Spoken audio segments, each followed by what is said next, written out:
আরে কি করছেন আপনি? মাথা ঠিক আছে আপনার? কি সমস্যা কি আপনার? কি করছেন আপনি? আরে প্রবলেমটা কি আপনার? পাগল নাকি আপনি? মরতে যাচ্ছিলেন কি জন্য?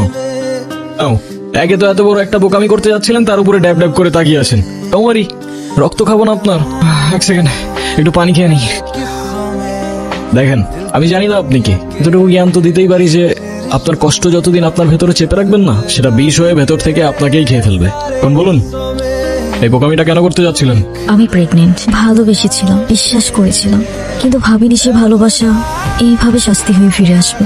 ভেবেছিলাম এখান থেকে ঝাঁপ দিলে হয়তো সব ঝামেলা এখানেই থেমে যাবে, ভিতরের চিৎকারটা এখানেই থেমে যাবে। এখান থেকে ঝাঁপ দিলে আপনার চিৎকার থেমে যাবে সে ব্যাপারে তো কোনো সন্দেহ নাই, কিন্তু যার জন্য আপনি এখানে আসলেন সে তো দিব্যি ঘুরে বেড়াবে, রাইট? কোথায় সেই হারামজাদারা? কোথায় আপনার বয়ফ্রেন্ড? কোথায় সে?